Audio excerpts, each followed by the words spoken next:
Primeiro livro do profeta Samuel, capítulo de número 9, verso de número 1. Coloca para a gente, por favor. Você tem outra tradução? Se tiver, coloque para mim, por favor.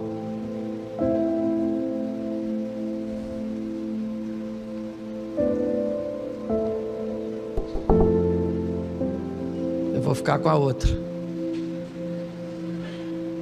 Tradução bíblica é um negócio. Coloca a outra, isso, deixa essa aqui. Havia um homem de Benjamim, cujo nome era Quis, filho de Abiel, filho de Zeror, e filho de Becorate, filho de Afias, filho de um homem de Benjamim, varão alentado em força. Feche os seus olhos. Senhor, em nome de Jesus, eis aqui a tua palavra. Continua falando conosco. É o que eu te peço nessa hora, pelo poder do nome de Jesus. Amém, glória a Deus. Amém. Eu quero falar hoje com vocês uma reflexão rápida sobre aquilo que a igreja anda enfrentando nesses últimos tempos. Os desafios que precisamos vencer para estarmos de pé, para conseguirmos sobreviver a essas astutas ciladas do diabo, como a Bíblia diz.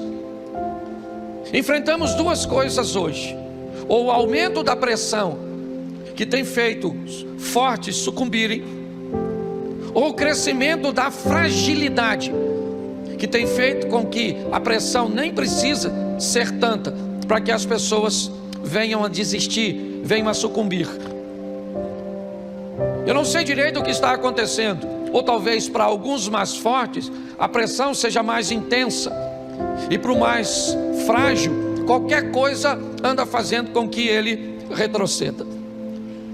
Eu peguei 4 homens de Deus na Bíblia, porque a minha proposta hoje é fazer com que a igreja entenda as pressões que estamos enfrentando, principalmente nas áreas emocionais.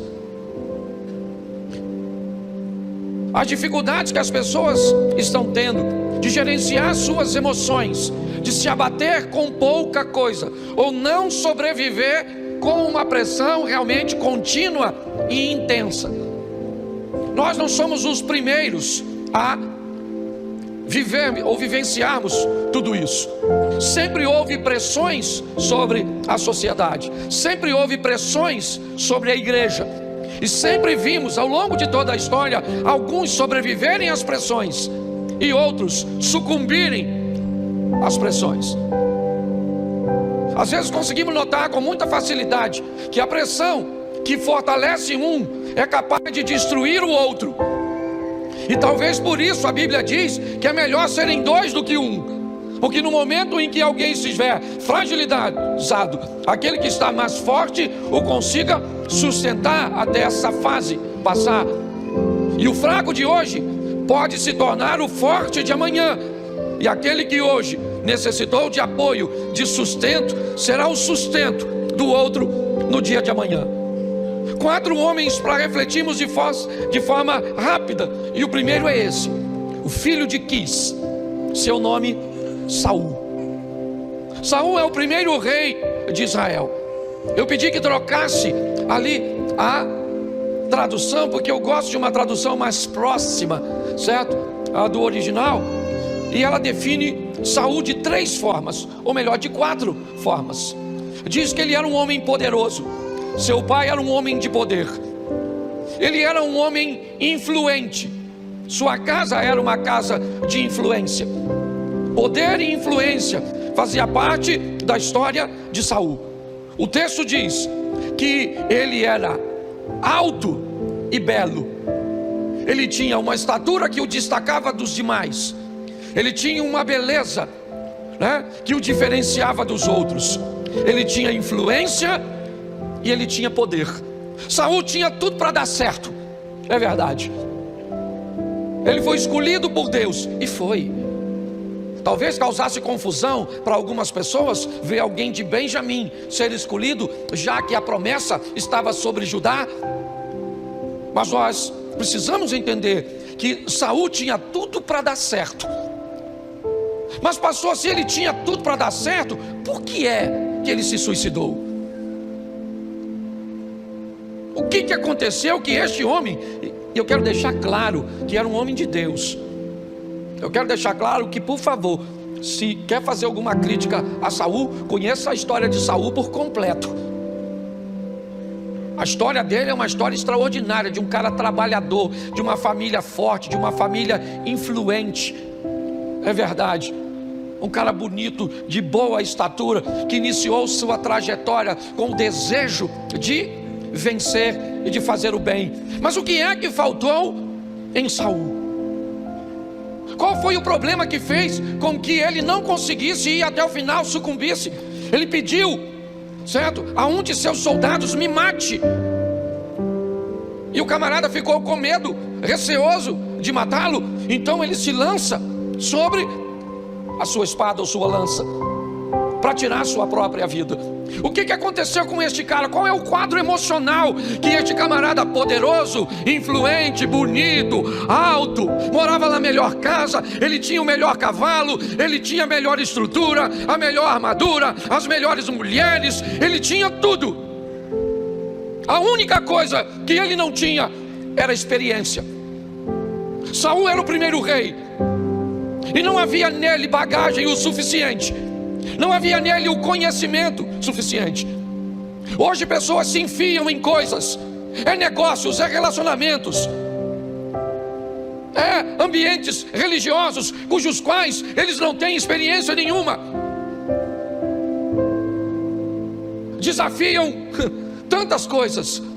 Desafia o diabo no ambiente religioso, desafia a administração no ambiente corporativo, desafiam o equilíbrio emocional no relacionamento interpessoal. Inexperiência. Hoje eu vejo pessoas sofrendo as pressões, tendo tudo para dar certo, mas não dão, porque não conseguem alinhar a sua vida com aquilo que planejam fazer. Tem inúmeras virtudes, inúmeros adjetivos: poderoso, influente, habilidoso, talentoso, oso, tem isso, tem aquilo, mas não tem experiência. Se tem uma coisa que o diabo vai usar contra você, é a sua inexperiência. Não brinque com isso. As pressões todos nós vamos sofrer. Saul agora está pressionado, é verdade. Por quê? Nunca houve rei em Israel. Ele nem tem culpa, gente. É só você conhecer a história. Você sabe por que Saul se tornou rei? Sabe por quê? Porque Samuel não treinou bem seus filhos. Se você conhece um pouco de Bíblia, você sabe que os filhos de Samuel não seguiram seus passos, e que o povo via Samuel velho e dizia: nós não queremos seus filhos como nossos juízes, nós queremos um rei. Eles só fizeram errado. Ao invés de pedir uma solução para Deus, pediram para Samuel. É só isso que o povo tem, certo? Por causa de uma inexperiência também do povo, que não sabia como lidar com toda aquela situação. A inexperiência sempre faz com que o nível de sofrimento se intensifique. Não é maldade, é falta de habilidade, e muitas vezes falta de coragem para pedir ajuda ou informação a quem o tem.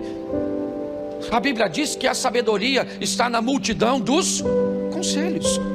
Na multidão dos conselhos está a sabedoria. Hoje eu vejo pessoas amargando sofrimentos, decepcionadas, cheia de virtudes, cheia de adjetivos, certo, que deveriam fazer delas vencedoras, mas não vence, cara. Vive um ciclo, sabe? Parece um looping. Vai dando certo, vai dando certo, vai dando certo, vai dando certo. Deu errado. Vai dando certo, errado. Parece que vai, mas não vai. Eu disse para vocês e pedi oração aqui, mas hoje, quando eu levantei e vi, e que pediram de mim um posicionamento, eu não sabia o que fazer. E por não saber o que fazer, eu não fiz nada. Amanhã, certo, eu vou estar acionando um grupo. Eu vou falar para eles o que aconteceu e vou ouvir cada um deles, porque são pessoas com mais experiências do que eu. São ex-presidentes de uma instituição que hoje eu estou presidindo. Então, se eu não tenho experiência, eu escuto a experiência de quem tem. Posso até não fazer, mas escutar eu tenho que escutar. Então eu vejo hoje pessoas cansadas, fadigadas, decepcionadas, estressadas, ansiosas, tanta coisa, porque lhe faltam experiência. Tem poder, tem influência, tem beleza, tem estatura, mas não tem experiência. Então adquira experiência naquilo que você deseja entrar, naquilo que exige, né? Ou é exigido de você na área que você quer desempenhar. Se não, quebre a cara. Essa é a grande verdade. E sofra todas essas pressões. Que hoje o que está acontecendo? É ansiedade, é síndrome do pânico, certo? É estresse, é pessoas com doenças psicossomáticas. Está aí, gente, está aí. A pessoa vive 10, 15 anos com um câncer, sem saber. Descobre um câncer e morre em 30 dias. O que é isso? A doença? Claro que não. É o estado mental. Está aqui Adriana, que é uma psicóloga. Então nós precisamos melhorar, ok? O nosso conhecimento a respeito daquilo que nós estamos enfrentando. Posso ouvir um amém? Segundo exemplo, outro homem de Deus. Primeiro livro dos Reis, capítulo 17, versículo 1 e 2. Põe para mim, por favor. Primeiro livro dos Reis. Então Elias, o tisbita dos moradores de Gileade, disse a Acabe: vive o Senhor Deus de Israel, perante cuja face estou, que nesses anos nem orvalho nem chuva haverá, senão segundo a minha. Verso 2. Depois veio a ele a palavra dizendo, preste atenção. Esse é um segundo cara, homem de Deus, inquestionável. Você quer? Alguns ortodoxos conservadores em Israel, nas suas refeições, deixam uma cadeira na mesa vazia para Elias, para você ver o que em alguns ambientes de Israel, o quão grande esse camarada é. Mas esse camarada tão grande, que viveu coisas tão extraordinárias, ele pediu para morrer. Ele desistiu. Ele só não desistiu de fato porque Deus o motivou. Porque se dependesse dele, ele teria desistido. E o que? Um homem como Elias, primeira coisa, o que Elias tinha? Princípios. Elias era um cara de princípios. Elias era um cara que não negociava, que não abria concessão, que não era politicamente correto. Elias era um cara de sim, sim, não, não. A postura dele como crente era algo extraordinário. Quer mais? Vou te dar mais um adjetivo. Ele era corajoso. A mulher do rei era uma das mulheres mais perigosas da época, conhecida como matadora de profeta, o cargo cujo qual Elias é pertencente. Acabe era um dos melhores reis no que diz respeito à estrutura, à construção, à expansão. Ele era bom e ainda tinha o apoio do pai de Jezabel, Etbaal. Era um cara bom de alianças, de conexão, é verdade, no que diz respeito à estrutura humana. Então Elias não quebrava princípios. Elias era alguém corajoso. Está ali, a palavra do Senhor veio a Elias. Ele era alguém que tinha intimidade com Deus. Então o camarada, Robson, tem princípio. O cara, Alex, tem coragem. O cara tem intimidade com... e entra numa caverna dizendo que quer morrer. Sabe o que é isso? Pecado. É porque é só alguém falhar que a gente enfia logo um pecado na pessoa. Tem gente que não pode ver o outro sob pressão. Ah, você está sofrendo isso? Muito bem. O que é que você anda fazendo de errado? Quem é que não faz nada de errado? Levanta a mão por gentileza. Ah, então um garotinho ali que levantou a mão, né? Não sabe o que está fazendo. Tá certo? Então preste atenção. Se alguém for nos acusar de algo de errado, eu detesto essas profecias universais. Aqui tem alguém que Deus está me revelando que está doente. Oh, Deus está me revelando aqui que tem alguém que está devendo. Nossa, que alguém está com problema no casamento, com problema com o filho, que alguém fala sério, certo? Então preste atenção, o cara é um cara de princípio, é um cara de coragem, é um cara de intimidade com Deus, sim ou não? Só tem um problema ali, sabe o que é? Trabalha demais, está cansado. Cansaço.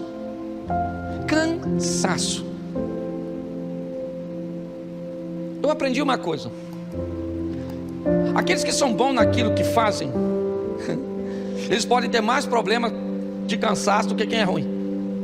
Porque quando você é bom naquilo que faz, sempre vão estar te mandando para fazer. E parece que quanto mais você faz, mais coisa alguém bota nas suas costas. É ou não é? Se na sua casa você é o que trabalha, pode olhar, o irmão dorme até tarde e sua mãe pede tudo para tu. E se aparecer um vizinho, ainda pede para quem? Para tu. E se Deus quiser alguma coisa, ainda fala para quem? Para tu.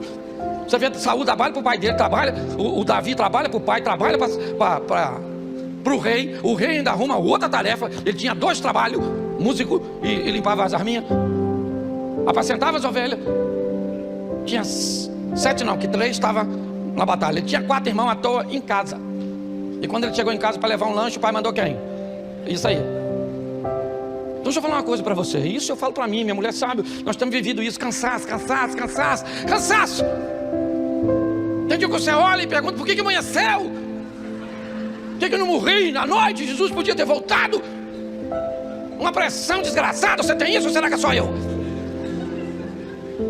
Não tem um troço assim? Você olha assim, rapaz, acordava de manhã, um salto só, pum. Hoje levanta. É que hora? Bota para despertar para ganhar mais tempo. Cansaço, está assim, gente, cansaço. Sim ou não? Está cansado demais. Elias estava cansado. Profetizou para cá que não ia chover. Deus falou: foge. Fugiu para o ribeiro de Querite. A água acabou. Deus falou: foge. O filho da mulher da casa que ele estava hospedado morreu. Ela falou: a culpa é sua. Deus falou: agora volta para encontrar com Acabe. Ele volta para encontrar com Acabe. Sabe o que Acabe diz? Olha aí o perturbador de Israel. Elias estava tão nervoso, falou: perturbador, teu pai, a tua mãe, miserável.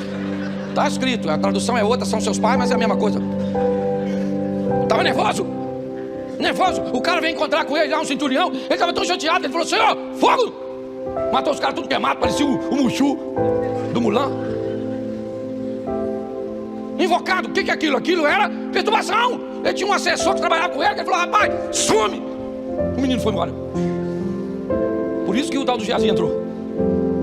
Ninguém aguentava, estava estressado. Chegou lá, falou: olha aqui, presta atenção, o cara está com Deus.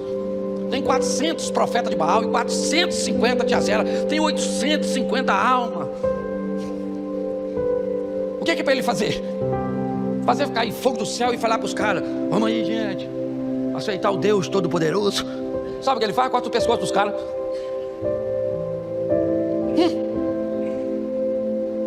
Pior que chefe de grupo de extermínio. O cara é crente. Só que ele está tão cansado que Jezabel, aquela mulher que eu falei no começo, ela falou assim: amanhã é essa hora, avisa o Elias que ele vai ser igual um dos profetas do papai que ele matou. Eu mato ele. Elias saiu correndo. Falou: nossa, que mulher perigosíssima. Pô, o cara que mata 450, ou melhor 850 homens, e sai correndo uma mulher, o que ele tem? Cansaço. Entra dentro de uma caverninha e fica lá. Por que o senhor não me mata? Deus deve ter pensado: Jezabel quer te matar, você quer morrer? Volta lá. E eu terceirizo o serviço. Ele queria morrer, sim ou não? Sim ou não? Claro que não. Ele só está Isso, tá assim de gente. Trabalha. Dinheiro não tem. Trabalha. Dinheiro não tem. Trabalha. Dinheiro, cadê o dinheiro? Isso, dinheiro. Parece que você trabalha e os outros dias vai para algum lugar. No submundo do crime. Aí é lógico o estresse. Cansaço. Nós estamos com o povo cansado, vindo para a igreja quase todo dia. Não dá nem tempo de ser crente. Por isso que eu não gosto, pelo amor de Deus. Vem para a igreja, um culto, 2 só e some. Vai viver a sua vida, vai ser crente lá fora. Aí bota o cara na segunda na igreja, e terça na igreja, e quarta na igreja, Tá, os caras indo para o inferno com a vida toda na igreja. O cara veio uma vez só e foi para o céu. Nossa, que tranquilidade. Eu detesto esse ativismo. E estou falando de mim mesmo, porque eu viajo para aqui, esse dia falou comigo que estava se considerando viúva de um marido vivo. Falei: sangue de Jesus tem poder. É verdade, eu falo de mim mesmo. Porque graças a Deus, naquilo que Deus me entregou para fazer, eu faço bem. E aí a demanda é grande. Então, por favor, dá uma freada nesse negócio, porque o cansaço está matando as pessoas, matando. Você nem precisa de um grande problema. Note que o cara mata aquele montão de homem e está tão cansado que tem medo de uma mulher. É como se você vencesse um gigante hoje e saísse correndo de um anão amanhã, porque ele está Isso, vamos para o terceiro aqui. Ô Jesus, tem misericórdia. Eu fiquei nervoso. Começo a falar de mim mesmo. Mateus 27, versículo 3 ao 5. O terceiro homem. Mateus 27, do 3 ao 5. Então Judas, o que o traíra, vendo que fora, trouxe as 30 moedas aos príncipes dos sacerdotes e aos, verso 4, dizendo: pequei, traindo o sangue. Eles, porém, disseram: que nos importa? Isso é, verso 5. E ele, atirando para o templo as moedas de prata, retirou-se e foi. Mais outro suicida. Agora o Judas. Era um homem de Deus, sim ou não? Sim ou não? Claro. Qualidades do Judas: ele tinha proximidade, ele era próximo e confiável. Por que ele era confiável? Porque ele era o tesoureiro dos discípulos. A bolsa ficava com ele, os recursos. Lembra quando aquela mulher derrama o perfume puro? Quem questiona é Judas, dizendo: olha, se fosse vendido, isso poderia ser empregado no auxílio aos pobres. E aí eu não sei se é João, não sei quem fala, que ainda diz: mas ele fazia isso não é porque estava pensando nos pobres, é porque ganhava o dinheiro da bolsa. Se ele merecia ou não a confiança, não é o que eu quero dizer. Eu só quero dizer que ele tinha proximidade. Jesus deixava ele sentar mais próximo. Jesus dava a ele, olha só, ele era um homem de Deus com proximidade e com confiança. O que fez Judas então se perder? Confusão, obscuridade. Judas não entendeu as informações. Não, ele não entendia direito. A maioria do povo achava que o Messias seria um revolucionário, alguém que viria para impulsionar o povo a vencer através da espada, da guerra, a sair do domínio de Roma. Preste atenção. O que fez com que Judas caminhasse para um nível emocional tão ruim, capaz a ponto de enforcar-se, foi o que fez por causa da confusão. Informações. Já ouviu a palavra? Cada dia aparece uma palavra nova nesse vocabulário tão vasto, certo? A da língua portuguesa. Já ouviu falar em infodemia? Infodemia é uma palavra nova, é verdade, que tem por tradução pandemia de informação. É um ambiente, onde as informações são tantas, num período tão curto, que elas não conseguem ser assimiladas e sequer muitas vezes colocadas à prova para se saber se é verdade. Isso está adoecendo as pessoas. Adoecendo. As pessoas estão ficando confusas mediante a isso, e isso anda causando um estresse muito grande. Em todo momento estão dizendo, que vai acontecer isso, que vai acontecer aquilo, que fulano é bom, que fulano é ruim, que a esquerda é isso, que a direita é aquilo, que o Bolsonaro é desse jeito, que o Lula é aquilo, que nós não vamos fazer isso, vamos fazer aquilo, vamos fazer aquilo outro, que isso, que tem déficit, que tem superávit, que tem que isso, e que tem que fazer isso, que vai acabar com isso, que não pode fazer aquilo outro, e nós não sabemos mais o que. Nós estamos tão confusos. Há uma confusão tão grande que ela está gerando um nível de estresse altíssimo. Foi essa confusão, apesar de proximidade e confiança que esse homem de Deus tinha, ele não conseguiu entender, ele está confuso, com 30 moedas de prata na mão, que agora não fazem nenhum sentido para ele. porque uma confusão mental fez com que ele tomasse uma decisão que agora ele não tem mais como consertar. Ele está levando as moedas e dizendo para aqueles homens: solte Jesus e tome as moedas. Eles dizem: ô cara, ninguém quer conversa com você não. E a confusão fez com que ele tomasse uma decisão, mas muito errada. Muito errada. Tem profecia para sustentar isso? Tem. É verdade. Mas quando nós olhamos o que Judas fez, a proximidade que ele tinha com Jesus, bastava que ele fosse até ele e pedisse perdão. Ele teria, sim ou não? Sim ou não? Mas era muita confusão para uma cabeça só.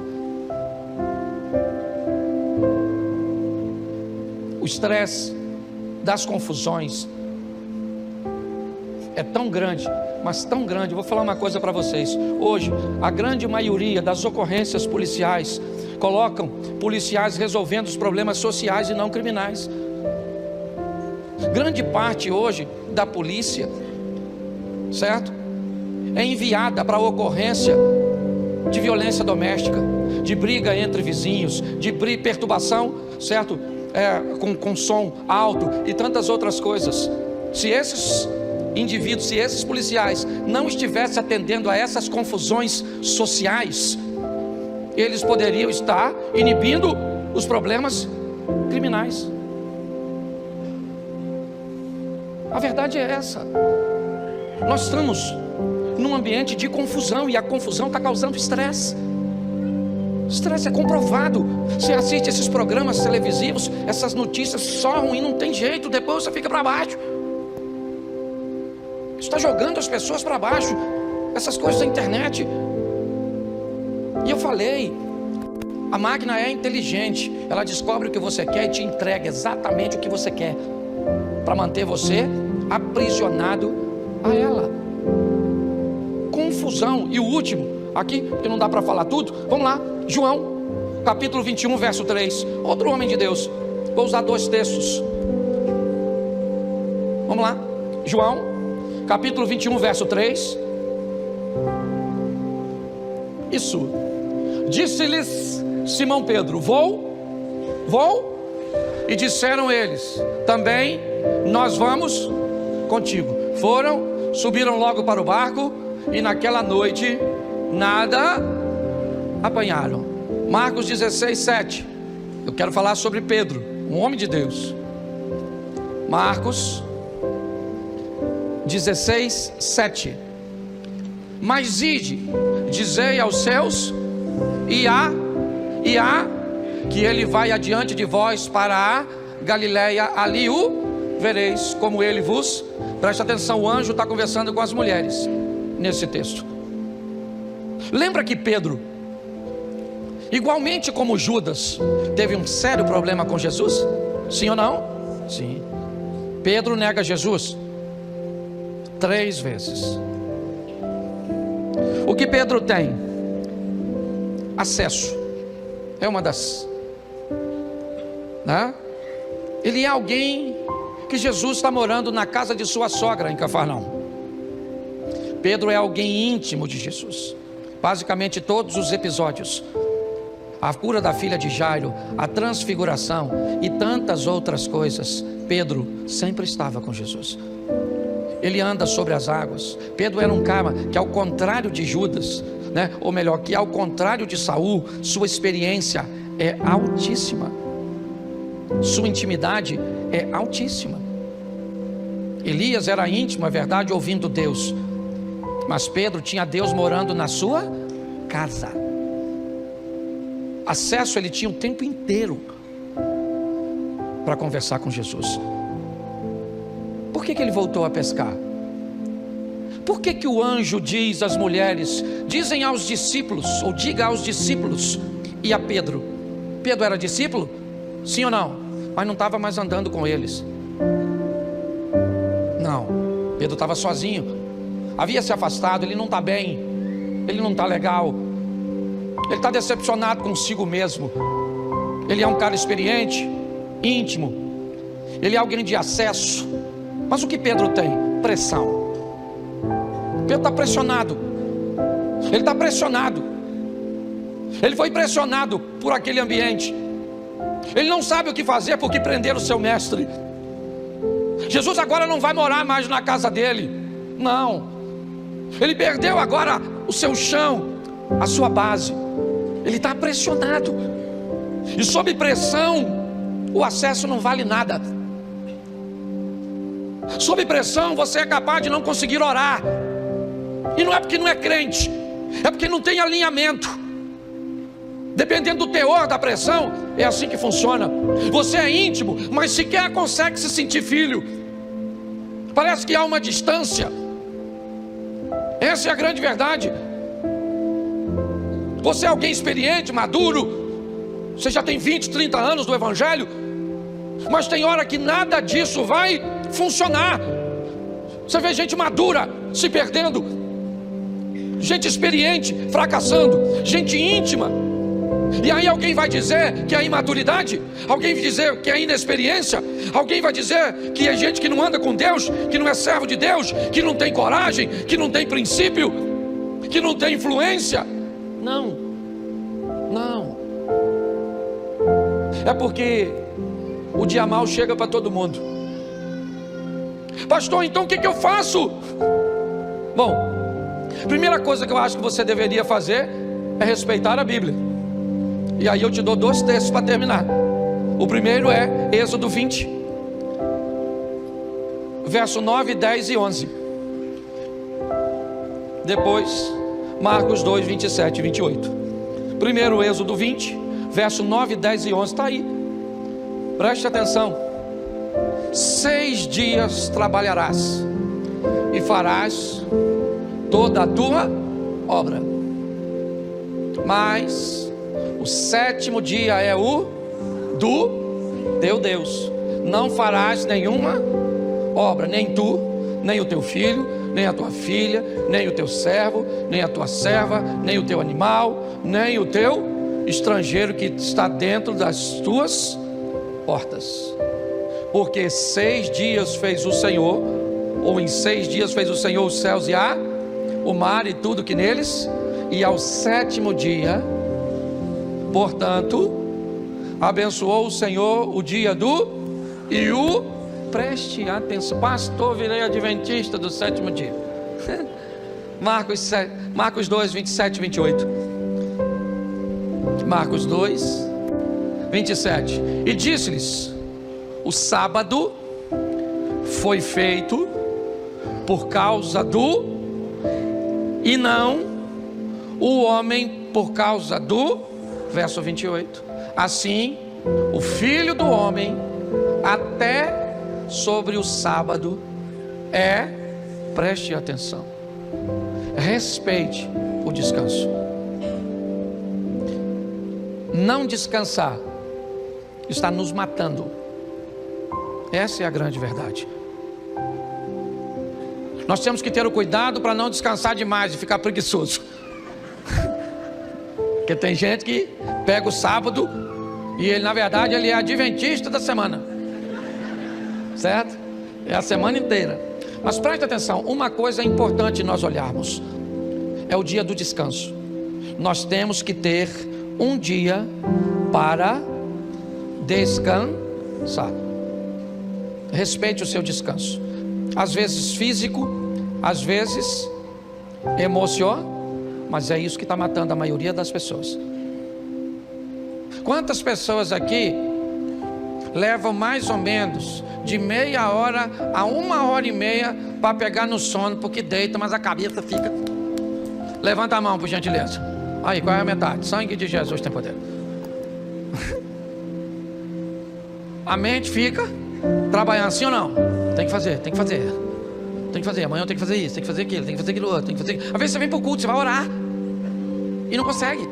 Senhor, meu Deus, nem jantei ainda, ainda vou jantar. Oh, louvado seja Deus, já está acabando isso aí. Senhor, eu ia orar. Nossa, lembrei da janta, me perdoa. Vamos começar de novo. Senhor, meu Deus e Pai, esqueci de lavar a blusa. Caraca, tem que lavar a blusa. Nossa, será que vai secar? Às vezes você tem que levar uns 5 minutos só para expulsar as confusão. Não tem gente entrando na sua conversa, você e Deus, e parece que o Satanás fala.